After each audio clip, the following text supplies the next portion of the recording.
All right. Well, welcome to another Run Wild with Us, Ask Us Anything. I'm Lisa Kastner. I am the founder and CEO of Running Wild, which consists of Running Wild Press, where we publish great stories that don't fit neatly in a box, and Rise, where we publish great genre stories written by people of color and those of other underrepresented groups. And I am here with you every Thursday between 5 and 6 p.m. Pacific time, 8 and 9 p.m. Eastern time.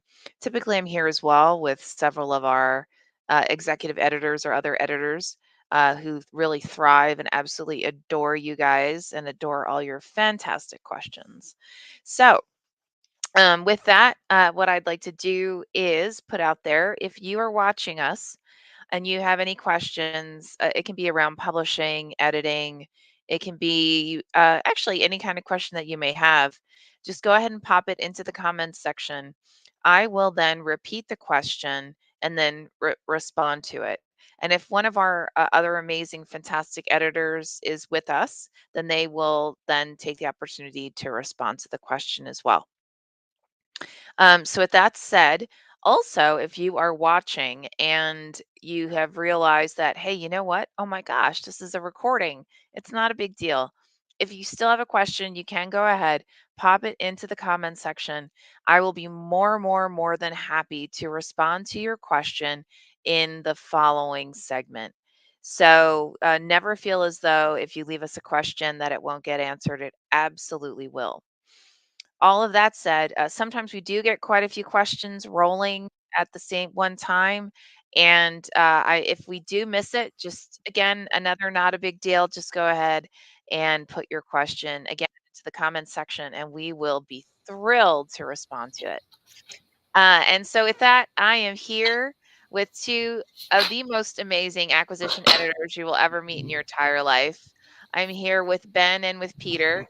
And okay, guys, no pressure or anything, but how are you guys doing? And what's going on? Why don't we start with Peter? Doing all right. The weather here has turned a little chilly. It's in the mid low 60s, which is cold for Florida. Yeah, seriously. But I was out of the country last weekend. I'm back in town, back at work. I got a deadline. It's a hard deadline, so things are going really well. How about you, Ben? Just busy, same pace, but the weather here is freezing cold. Really? Yeah, oh yeah, it's terrible. It's like Oh my goodness. 17 this morning. Ooh, Wow. Yeah, Woo. and didn't get up. It got up to like 41, but that's cold. All right. I'm now feeling spoiled because I'm in LA and I think our low is maybe 39, if that. So, and I don't experience it because I'm in my house. Like that happens in the middle of the night. So, you, man, you guys are feeling it. Wow. we're both wearing hoodies. You could tell. I know, right? Yeah, you're like totally matching. That's awesome. Oh, so Dawn McIntyre. Hey, Dawn. Awesome to see you. She says, hey, everybody. I listened to the recording of last week's live stream, and I heard that you're planning to do some more marketing in 2023. Would that include titles like mine that come out in late 2022? Actually, Don, so that's actually a really great question to ask. And if it's okay, I'm going to broaden it a little bit, because it's so that it's more inclusive about how, generally speaking, how titles are marketed. So, and I'm going to make this super broad because it's a general rule of thumb for all publishers. And depending on the publisher that you work with, you may experience something a little bit different. But again, general rule of thumb. So typically, what you're going to find, not just with Running Wild, but with most publishers, how it works is those publishers, so they're going to go through the whole editing process. They're going to get your cover designed and everything. They're going to put it out for review and they'll ask you to get blurbs, right? So to reach out to other authors or other individuals, excuse me, of note, and see who would be able to give, a couple of sentences, a couple of words about how fabulous your book is. Now, depending on that kind of response, and I'm just being completely transparent here, typically depending on that kind of response and also on the kind of response that you as an author have when your work is put out into the general public. So what I mean by that is I'm sure you're going to note that, like, let's say if Lady Gaga put a book out, right, it's going to get a hell of a lot more publicity, a hell of a lot more promotion and marketing than, let's say, if they published, my memoir, right? Just to, because so Lady Gaga, everyone knows Lady Gaga. She has millions and billions of followers potentially. And even if you aren't a fan of her music, you may know her from her acting, or you may, just be a fan of her in general. So they're going to push the heck out of Lady Gaga, right? So you're going to see promotions everywhere. You're going to see her on all over the television. She's going to make appearances everywhere, right? The Kelly Clarkson show will be 100% all over it. And my memoir, will be lucky if I get a couple of ads, and maybe if my local LA news group will give me, like a 1 minute to 2 minute segment, just to say, oh, look, someone local's got a memoir out, right? Most likely the last part won't happen, but I'm just saying, like, this is just general rule of thumb. Now, depending on the response to those promotions and to that publicity, and what I mean by responses, depending on how many bookstores, how many pre-orders are made, when the publisher puts the books out for to be considered for different awards, and to be considered for things like book reviews from like Kirkus or Publishers Weekly, right? And or really well-known bloggers who do book reviews and so on. Depending on that response, if it's really high, oftentimes the publisher will then invest in more promotion and publicity in the months and weeks leading up to your book coming out, and then a couple of months and weeks afterwards. So, um, a good example of this would be like when we had Stargazing in Solitude come out by Suzanne Samples, a memoir, and this was in, I believe it was in 2022. She already had two memoirs that came out. Both got starred reviews. One was named one of the best of 2019, I believe, maybe 2020. So we then invested in having a publicist work with her, and she did this, huge um, promotion tour, and she got a lot more push from, not just Kirkus, but because Kirkus put out a great review, then other promotional companies and other review companies came to us and said, "Oh my gosh, I have to talk to her." So that then also increased sales. Typically, what happens is you're going to see a heavier push 3 months before the actual pub date. And then depending on how those sales go, you may see additional pushes for the next, maybe again, like 90 days after. If the book isn't getting a lot of attention, then typically you're not going to see a lot of additional promotion for the title. So, and the reality is that oftentimes, um, those, like the bloggers and the podcasters, they don't want to hear from the publishing company. They want to hear from the author, because they're more so interested in things like the behind the scenes take on the book, and like what inspired the book, and why is this author fantastic, right? So it's a much broader conversation than just, hey, look, a book's out.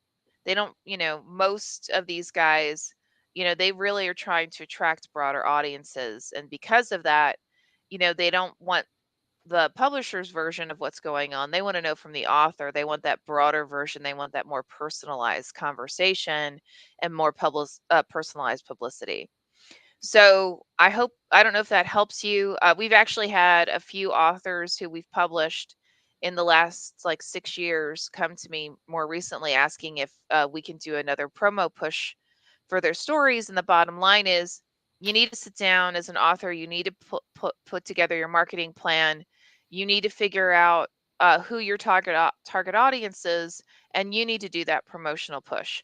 And then if there is something where we can be of assistance at this juncture, then we're more than happy to do it. But it really, so much of it in today's market, Again, unless you're Lady Gaga, or you're the Prince of Wales, they don't really want to they don't really want to hear from us. And it's again, unless you're getting a lot of promo in general, you're probably not going to get another push. So I don't know if that helps or if that makes sense. I don't know. Ben and Peter, do you guys have anything you want to add? What do you think, Ben? I think that pretty much sums it up.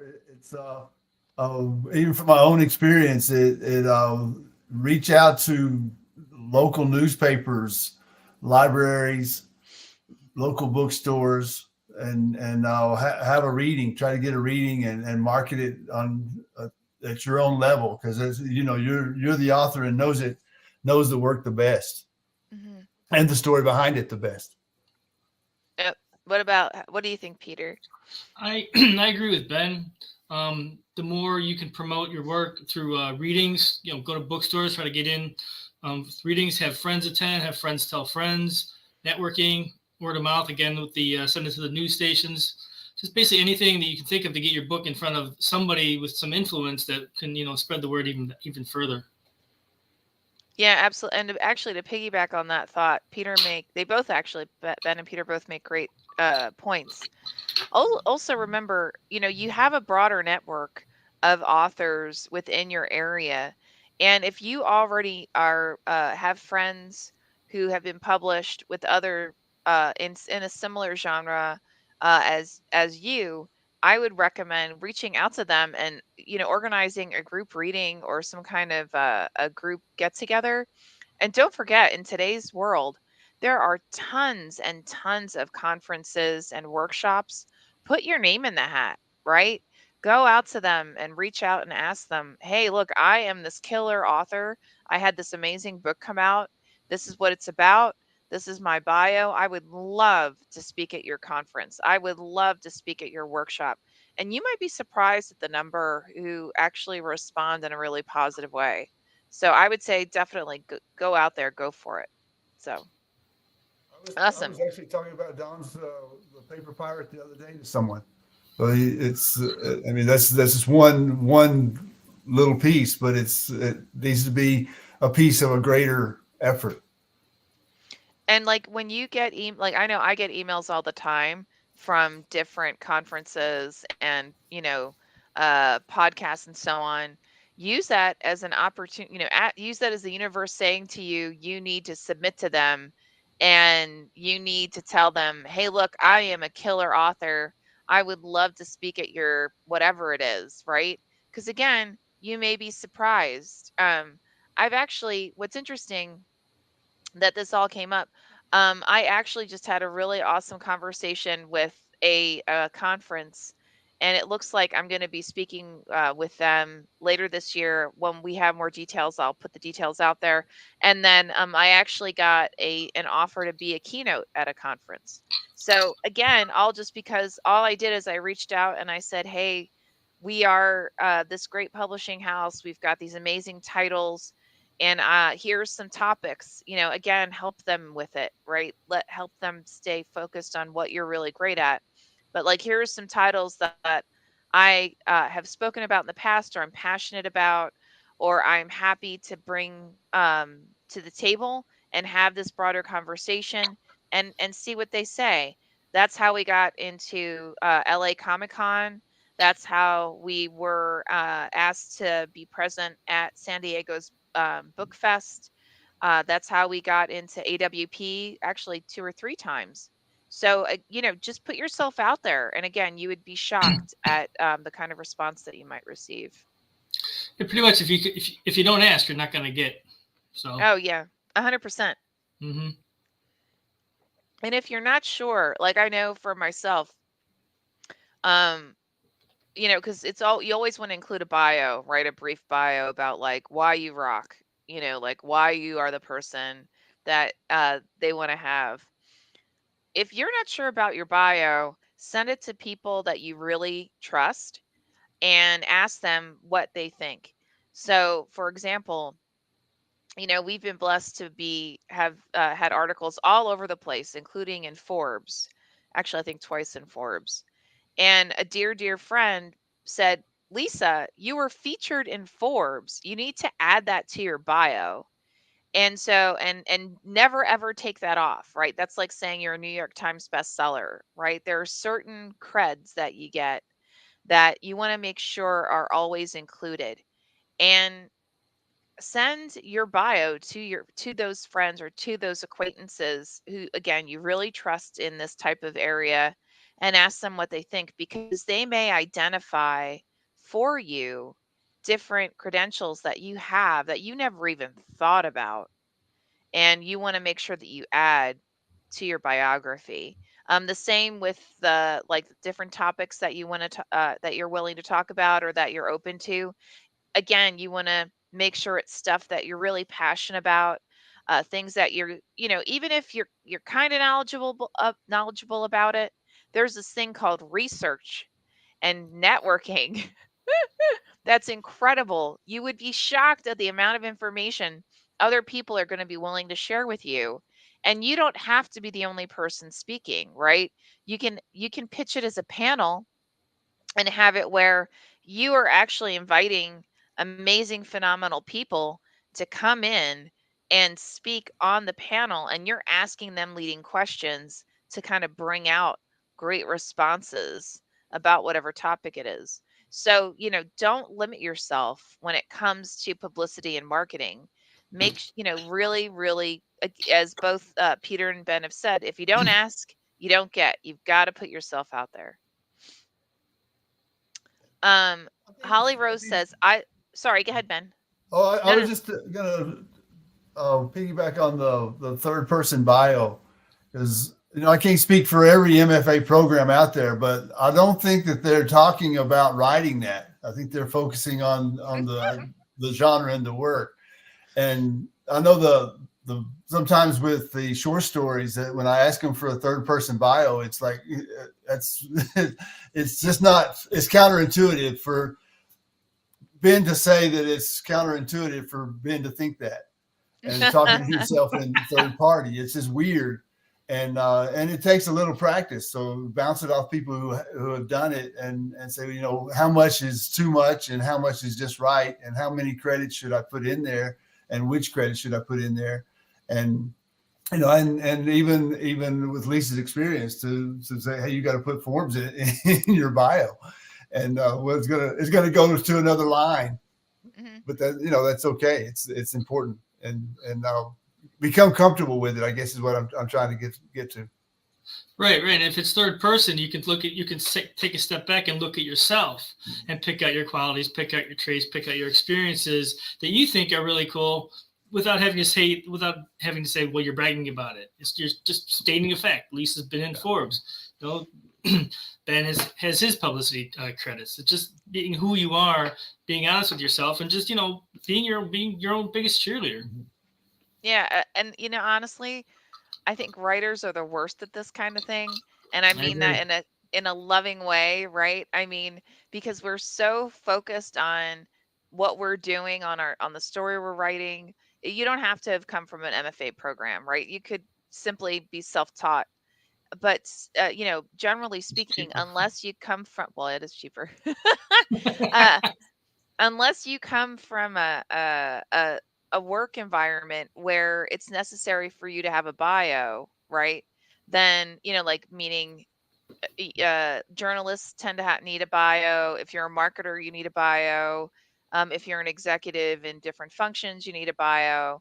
But generally speaking, a lot of jobs don't need a bio. So no one is actually going out there and helping you figure out, like, okay, what should my bio be, and what will actually help push not just me as a brand or as an individual, but whatever it is that I'm touting, right? So, you know, all all absolutely 100% great thoughts.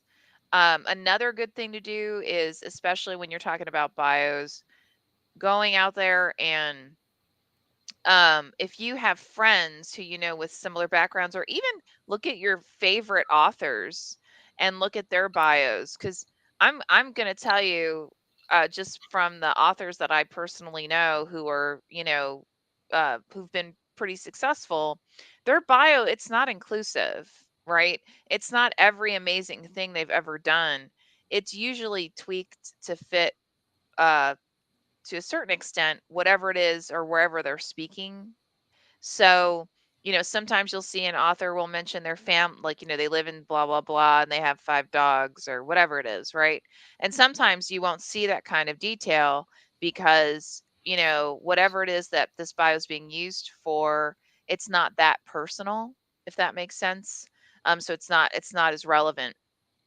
The other benefit of including a bio whenever you're reaching out to any kind of organization about either doing a speaking engagement or even just talking at a podcast, or even for a review.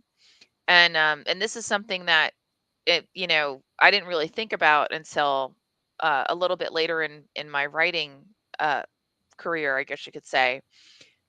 They're not just reading that pitch about the story that you want them to interview you about. They're not just reading the pitch about whatever the workshop is that you want to teach or the panel that you want to facilitate. When they're looking at that bio, that's helping them make the decision as to whether or not they want to include it or not.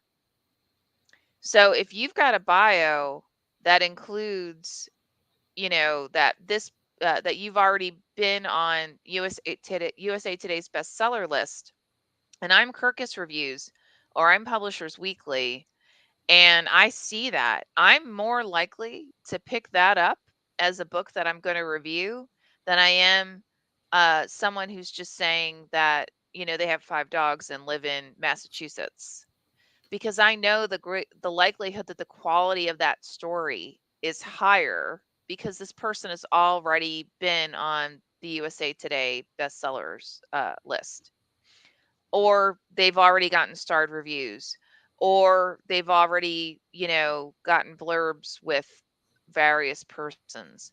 So you really want to think of your bio as another marketing tool that is going to help you get to that next level, right? It will help you get the visibility that you're desiring so that more people look at your story, read your story, and really get impassioned about it. So hopefully that helps. Um, and with that, and Holly Rose says, if you're writing a book, it's never too early to start. Oh, Holly, I could not agree more. Absolutely. The more that you can do, and if you think about it, even if you're not writing a book yet, but you're going to writers' conferences or you're interested in it, then this is again, you want to go to those writers' conferences, even if it's on Zoom. You want to put yourself out there because as you're building that network, as you're even just introducing yourself to people you've never met before, you really are building a network, right? You really are enabling it so that when you are ready to go out there and you are ready to have those conversations, it won't be awkward. You will be able to reach out to someone that maybe you took a workshop with or someone that you attended their panel, and they'll recognize you and say, when you ask, hey, can you would you be on my panel, or would you write a blurb for me, the likelihood they'll say yes is probably much higher. So keep that in mind. Go ahead, sorry. Oh, I was just gonna say that, and to Holly's point is that if you start when you're still writing the book, still finishing it up, you're emboldening yourself by meeting more contacts, and so that you're not just starting cold when the book is finished and in the hands of a publisher. You've already got this network that you've built, like you've been saying, from the get go. So it emboldens you, is what I'm trying to say. Absolutely. And believe it or not, when you reach out to your favorite authors, or let's say you read a book and you're like, oh my God, this book is amazing. I can't believe it. Reach out to those authors. I've never heard of an author who went, oh my God, you like my book? Get out of here. Right. I've never heard of that in my entire life. So that, first do that. Also, make sure that you put those reviews on Amazon, on bookshop.org, right? So that more people know about those authors. And what's fabulous about this is, guess what you're doing when you're doing that? You're networking. So without having to leave your house, by reaching out to those authors and saying, I adored your book.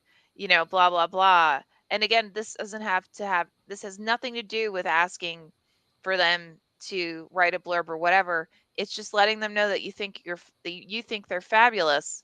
It opens that doors for them to respond, and then again for you to broaden uh, the individuals that um, on and who will respond to you when the time does come for you to actually get those blurbs or ask them to be on panels or see ask their advice on various things. Because again, the only times I've ever heard of an author not really responding to something that's a genuine question, like, excuse me, like, hey, what do you think about this conference, or I'm interested in working in this space. What are your thoughts? Because I know that you've done this before. I've never heard of not just an author, but anybody who's knowledgeable in their areas telling someone to screw off. Uh, the only times I've ever heard about that is when someone's just totally overwhelmed, right? Like they just have far too much on their plates, and this is something that they don't have the time for, they genuinely don't have the time for, or that they feel like it'll take a lot of times, because oftentimes like book blurbs, that takes a lot of time, right, to actually do a really good book blurb, a thorough one. So like I said, just keep all of that in mind.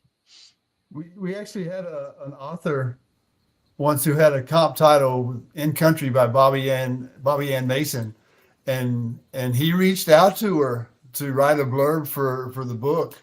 It's Escape Route, and Oh, he and she said, well, I'm really busy, I've got to say no, but she was very genuine about it and supportive about it. So if he hadn't reached out, I think they're friends on Facebook now because he reached out for her and shared his title with her. And of course she didn't write the blurb because she didn't have time, and that's understandable. But if you don't reach out, you don't know. yeah. And especially with the comp title, yeah, this is the kind of the same. The age group of the characters was the same, so it fit, and that's what came to him as one of his titles. And so he reached out. That's it right there. Yeah, here's Escape Route. Yeah. Ooh, there it goes. Yeah, and also think about this. He's actually a master of getting promotion. So, one thing to think about when I mention the whole, like, because anyone who works with us as an author, we give you a marketing plan template and we ask you to fill it out. And what that does is it helps you think through where are all the different fabulous places that you could possibly go to. And what he has done, which is amazing, and I really, really, really advocate authors to do this. Uh, don't just limit yourself to, well, I know the guys at this conference, or I know the guys at this conference, or whatever, or oh, I don't know anybody at bookstores. You want to do a broad, okay, what conferences are in this genre or accept this type of genre, and what uh not just writers conferences, you want to look at like book fests, book fairs, right? Because New York has a huge, and obviously he's from New York. He actually has a huge, New York has a huge, like for readers. And, I mean, all writers are well and good, right? We all read, or at least hopefully we all read. But you really want to get your hiney in those areas where you're going to get the attention of actual broader readers, right? So people who aren't writers, but they love reading. And he is a master of reaching out to them, and getting his tushy in there. Now, some of them, those different book fests and so on, they will ask for different things to be submitted by the publisher. And again, this goes back. I've never heard of a publisher saying, "Oh, you have the potential to get on, into like New York City's book fair." No, I'm not. I won't fill out that form. I've never heard of that, right? So you just got to let them know. um, so yeah, again, just really put yourself out there, and again, you'd be surprised at the kind of response you get. I think the hardest part is just coming out of our own shell. Since we're used to being solitary, completely within our own world. Now you have to go out and actually talk to people and ask them for things. It's just like that's one of the hardest hurdles, I would think, except for Ben. I mean, Ben can talk to anybody. That's true. That's great. Did you hear it? Yeah, that was pretty good. That was actually a great imitation. Oh my gosh, we're already at 5:30 or 8:30 Eastern time. That's kind of incredible. Um, so all right, just to reiterate, this is Run Wild with Us. Ask us anything. I'm Lisa Kastner. I'm here with Ben and Peter, who are two of our amazing acquisition editors and editors. And we are here with you on Thursdays between 5 p.m. and 6 p.m. Pacific time, 8 p.m. and 9 p.m. Eastern time. Almost every week, I'd say, barring a holiday or some other, maybe a personal thing of significance.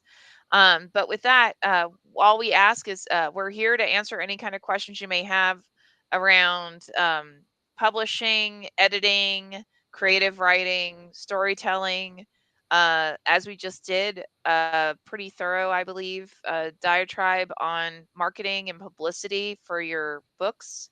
But we are here to answer any questions that you can have. And it could be something more personal. That's totally fine because we have this magical ability to broaden the questions so that it's more applicable to to hopefully pretty much anyone who's watching.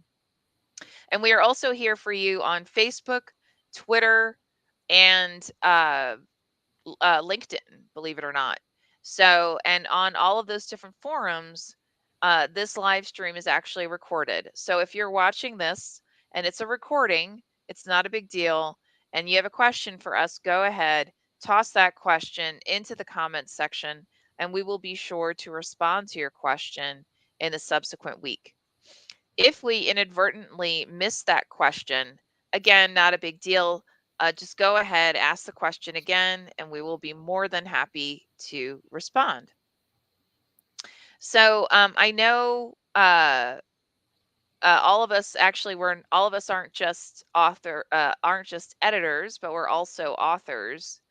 I don't know if you guys want to talk about your personal, like, how do you write? What's your writing process? And they're both like, oh shit, she didn't tell me she was going to ask that question. I'm getting off the air now. We love you all to post questions so Lisa doesn't put us on the spot with her questions. Oh, I always do that.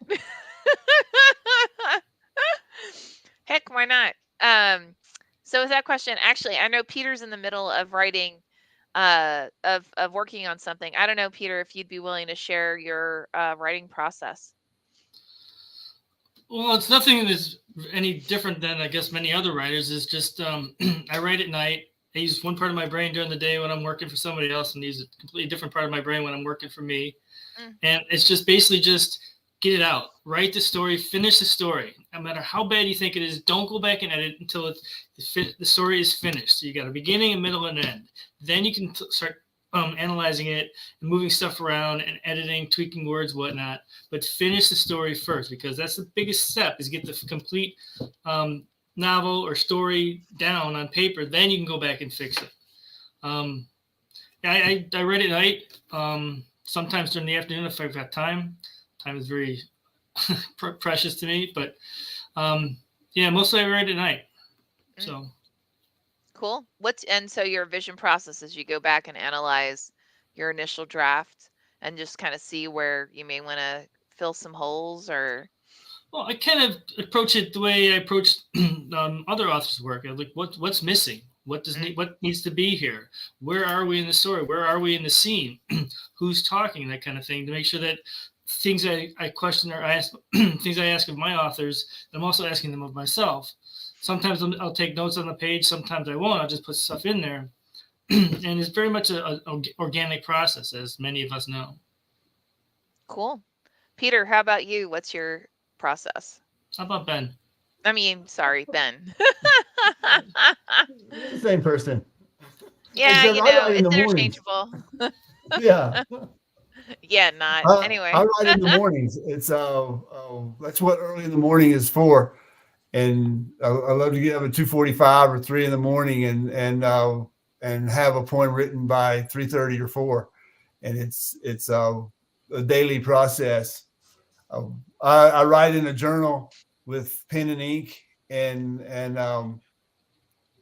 once I get I get it down, I'll rewrite it and clean it up, and so it flows. So that's the second draft, and then the third draft is when I actually type it up, and which could be months after that because I'm way behind on typing it up. But I usually have I write mostly poetry because I'm a lazy fiction writer, and I have a novel that is stuck at 30,000 words, and as long as I keep writing poetry, it'll be stuck at 30,000 words. Yeah. Wow. How can you? That's amazing that you're writing a novel too. Oh yeah, it's there. It's called The Haunted Cutter, working title. Oh, But nice. since to give you kind of a sense of the process, I don't I don't put poems together as a miscellaneous collection. They're all under the same theme, and usually just numbered poems through get the title of the collection and then number the poems through it because they're all related. And uh, the, uh, the five collections that I've written since the middle of December Wow. are it's kind of a memoir part with called South Vietnamese Rain Hat that it keys off. My brother brought back a South Vietnamese rain hat from Da Nang in the 60s. Mhm. There's a tribute to Thelma Todd. I don't know if you're familiar with Thelma Todd, but she was an actress who died in 1935 under questionable circumstances. They're not sure if it was murder, an accident, or a suicide. Mhm. But I'm up to like 57 poems as a tribute to her. And Wow. and once, let's see, there she is. Oh, wow. Wow. You drew Mhm. Yeah, that? and there she is. Hmm. But those are my meeting notes when I'm in a meeting. Uh, and then there's a collection, No Corn in Eden, because it's about Native Americans and the indigenous people. But because there was no corn in Eden, it was in North America. But it's just those themes that get a collection. And then when I finally think, well, that's drained out and I've got enough for a collection, I'll move on to something else. Wow. But You it's go ahead. no, no. Go ahead. Well, it's just not unusual for me to write at least 4 poems a day, or sometimes 8, sometimes 12, sometimes 15, Mhm. and just depending on the flow Wow. and the quiet time in the morning. Sure. As Yeah, Peter goes to bed, I get up because we are the same person and we never sleep. I see that. Between the two of us, we never sleep. I see that. Yep. Ben raised some pretty good points about first he writes his poems out on paper, then a second draft on paper, and the third draft on a typewriter or computer, whatnot. Mhm. I'm a firm believer in all three methods of communication: a written word, typed word, as well as verbal word. You know, the best way I found, and to be honest, I don't have the patience to do this all the time, but the Mhm. best way I write a story is I write it out fully on a piece of paper. No Mhm. computers, no um, delete or control alt. What am I trying to say? No deleting. No deleting, no editing, no anything until the story's done. And Mhm. you'll find that you're getting a different sort of um, experience of your own story by writing it out by hand. Mhm. And then you can go in and make your changes, make your edits on the page. Like Ben says, do a second draft on paper, and then type the third draft on the computer because you're going to see things in that transition that you won't see as writing it out. And Mhm. then down the couple of drafts down the process, you want to print it out and read it out loud. Seriously, print it out and read it out loud to see how it sounds to your ear. Because something that looks great on a piece of paper, looks great on a computer screen, might just land with a thud in your ear. So I'm a firm believer in all three. It takes time, it takes dedication and commitment, but that's the best way I've found to create your best work. Wow, I that's told you you're the awesome. same person. Yeah, definitely. I think you're the same person. It's fine. I think I have two different approaches for a short story versus a novel. So if it's a or a shorter length versus a full length. So short length, I do actually what these gentlemen or the singular gentleman have described is if I'll come up with an idea, or if I know I'm going to I'm intentionally writing this to submit it to a magazine or a journal or for some theme. I'll simply come up with a concept, and then I'll write against that concept until I feel like it's a complete story. And then I'll go back and I'll revise it. Although I will do tweaking along the way. Like if I realize like the story becomes clearer and clearer to me as I'm writing it. So I may go back, and if it's something where there's sort of like a reveal along the way, I may go back as I'm writing the first draft and put in those like hints in the beginning. Or if I realize what was originally a secondary character is really more primary, I may strengthen that character in the opening as I'm doing the first draft.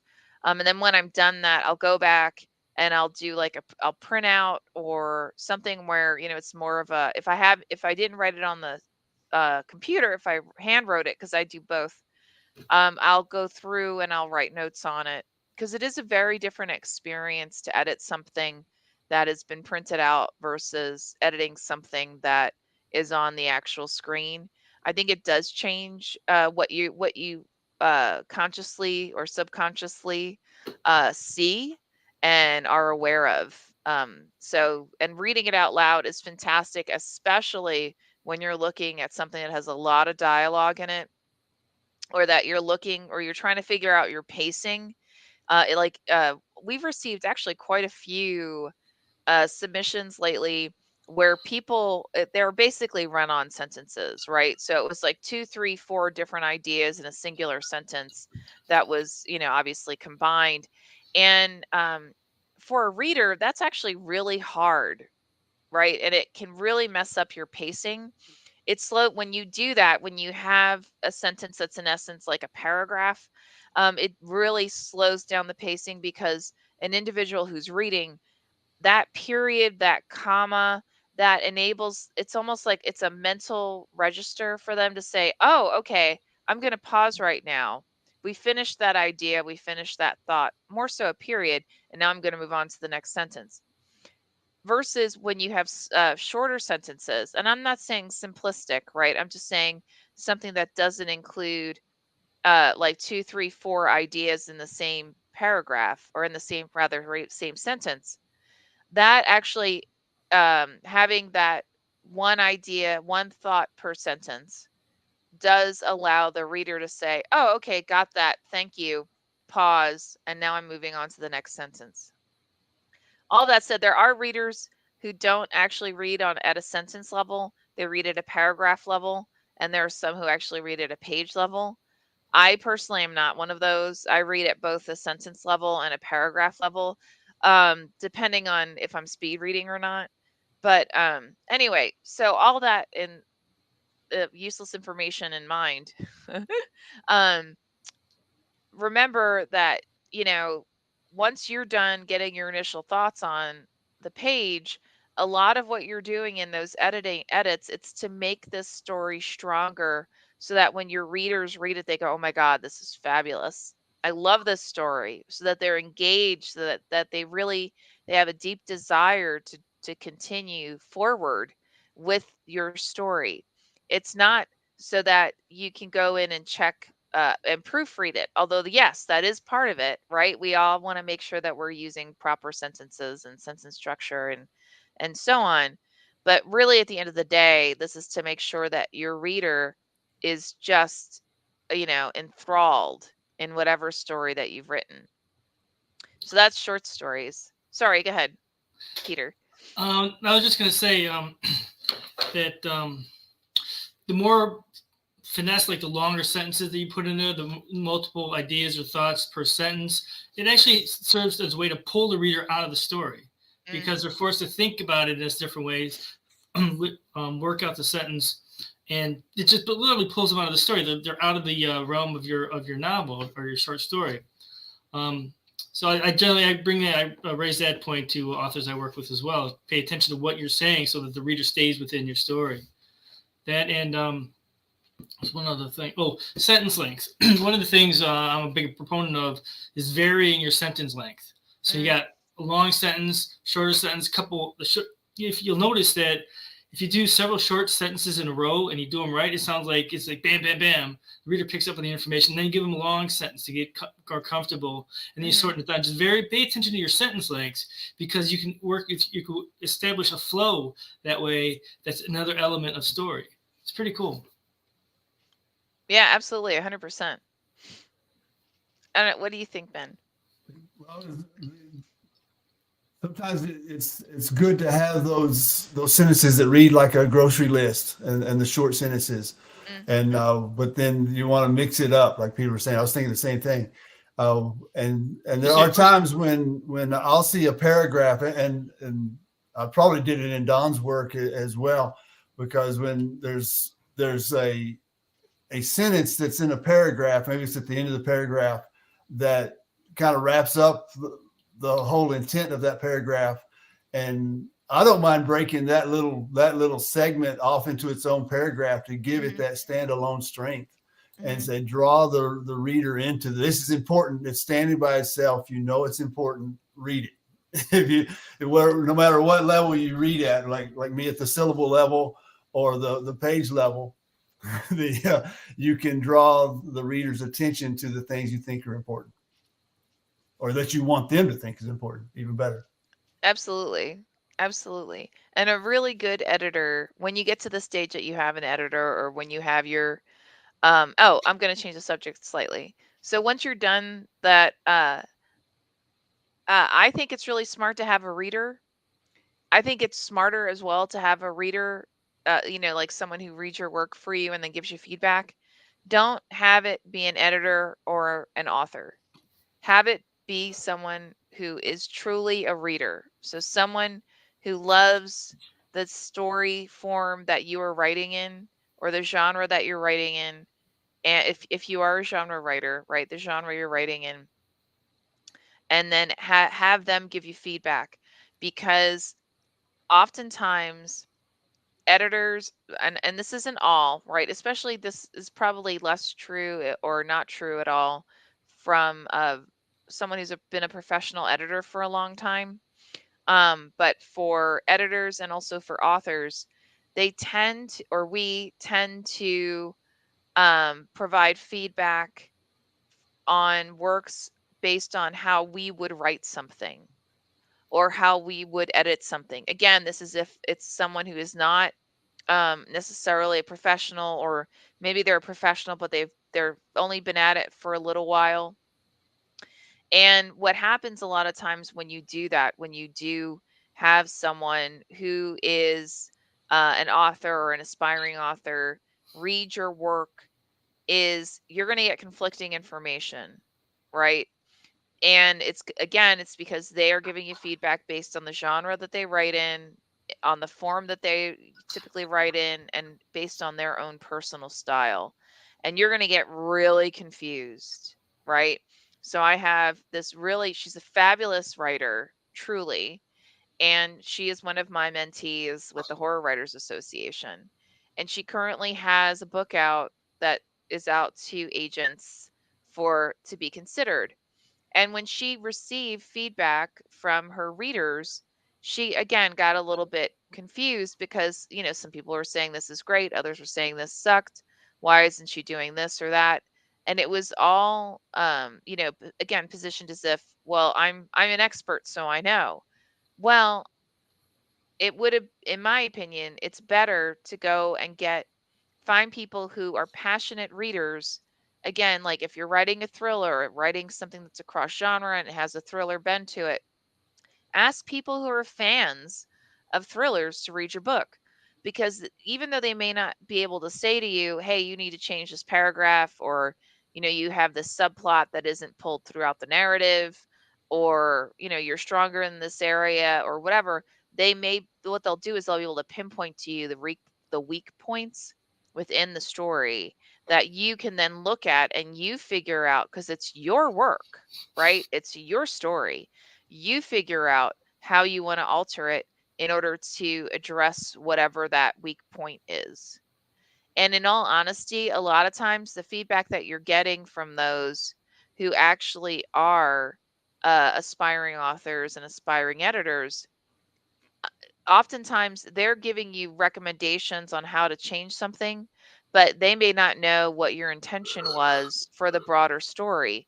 So, because they don't understand what you're trying to do, the feedback may not be appropriate for what you're trying to do. But you need to figure out as the author, okay, I got this feedback. It's not really what I want. And then just talk to the person who gave you the feedback and ask them why. Why are you making this recommendation? And then they can help you work through how you're going to address whatever that issue is, if it's an issue, because sometimes it's not. Sometimes it's something that the person noted when they first went through the work and didn't realize that it was, addressed later on in the story. So, really just keep those things in mind. I don't know, Peter, Ben, do you guys want to add anything or? I think personal style comes into play as well, Mm, because something that is done is if it's not, what am I trying to say? If it's out of the regular norm of story writing, but it's your style or it's the author's style, you got to respect that as being that author's personal way of writing. Not much, yeah. Ben. I think the conversation is key, and that's the relationship between the author and the editor. That we as editors, we're not here to make it look like something I would write, that we would write. We want to make it look like something that you would write, but that readers will get. And so sometimes editing as a reader, we've talked about that before. It helps. Okay, this, consider this, and if the author comes back and said, I don't want to consider that, I'm going for this, and this. Oh, so that's what you're going for. Now we've got something to work with, and that's based on that conversation that you just had, and you can build on that. But it's got to be based on that good relationship between editor and author, and that's why Lisa says it all the time. Make sure that you can work with the editor that we assign you or that you choose. There's going to be some good discussions, and that's the way they have to be looked at and perceived. Yeah, because the author has the final say. We ask questions, but it's your choice. You can leave it, modify it, or just move on. I worked with an author recently that I was adamant. It was making suggestions about changing the opening paragraphs of the story, but he was adamant to keep it as is. And as the story progressed through the drafts, the opening paragraphs became that much more powerful, that much stronger, that by leaving them as is from the very beginning, made a much stronger statement, a much stronger impact from the story. There's no way that Peter would have been able to get that information unless he had had that conversation with the author, right? Mm-hmm. And, now that doesn't mean that the author's always right, and it doesn't mean the editor's always right. Like we've had instances or I've had instances where I made a recommendation and it was clear the author had written this, worked on this and revised it a lot. I mean, a lot. And it was also clear that the author couldn't see, had become blind to a lot of the blind spots or a lot of the weaknesses within the story. So we would talk through it. And sometimes the author would say, you know what? Okay, wait, I get it. Now I understand. And it goes back to what's your goal, right? As the author, what are you trying to achieve? What are you trying to accomplish in this? And then that way the editor can come forward and say, oh, well, if you're trying to do this, then here, instead of doing what I'd recommended, then maybe we do this instead. And here are some techniques that you can use to help you reinforce what you're trying to do so that, you can really bring forward a fabulous work and you can accomplish what you're trying to accomplish. And then I've had authors who they just didn't understand what I was saying. And to an editor, that's a red flag, right? Like if I'm asking you, what are you trying to accomplish in this? and the author is kind of like, what do you mean, what am I trying to accomplish? Then that's typically a red flag that this is either, actually, usually it's a red flag that this is probably an early stage draft and the author hasn't really assessed what they've put on the page.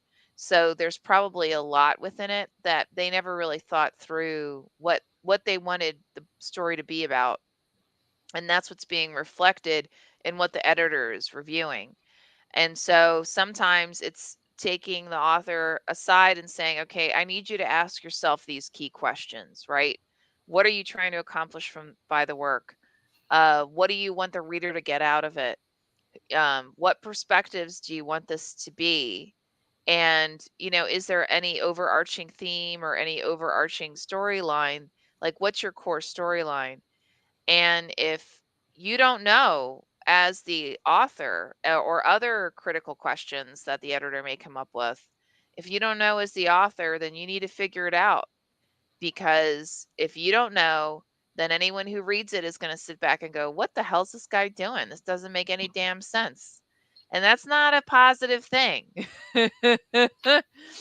I mean, even those novels and short stories, all those stories that you read, that it feels open-ended at the end of it, right? And you're left with like an aha, or like you're left really thinking about things. That was done with intent. That was planned. That was the editor and the author working together and sitting down and figuring out what was the best way to accomplish that. That wasn't an accident, right? So really, when you're writing, you don't your first draft isn't necessarily done with intent, but through your revisions before you send the work out to a publisher or a magazine or wherever you're going to send it to, you need to figure out those critical questions. So I don't know, Ben, Peter, what do you guys think? Oh, definitely. I think the author knows what they want to say, but they don't know that it's not being said, Mm. and that's the value of the editor to point it out. Yeah, there's plenty of times that the author has painted a scene in their head and they're writing it out, but they're leaving out key elements of the scene because they see it. They see the movie playing in their head, but as readers, like, I'm walking down a sidewalk, there's nothing going on. So it's like, got to add the details in so that the reader can experience the story as you're intending them to experience it. Yeah, 100%. Absolutely. Oh And my gosh. that's key with a lot of dream sequences. Dream sequences they can be great, or they can just get in the way because, okay, they had a dream. What, explain to me the psychology of why this character had the dream. What do you want that to happen? What do you want it to add value for? Right. And the same with italics. I mean, you got to say the italics mean this. Well, if you have the italics meaning this, this, and this, and this, you're messing with the reader's mind, and the reader doesn't know how to take it. So you got to stay consistent with your dream sequences, with your italicists, with your uses of fonts. Yeah, absolutely. Holy crap! It's like almost 6 o'clock Pacific time, 9 p.m. Eastern time. So actually, I guess with that, I want to, as always, thank everybody who's joined us. Don, Holly, Cree, you guys are, as always, absolutely amazing. Thank you so much for asking really thought-provoking questions. Ben and Peter, thank you guys, as always, for just being phenomenal and really providing really detailed and thorough responses. And with that, I want to thank everybody.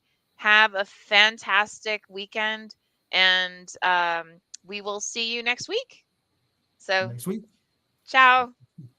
Bye. Yeah.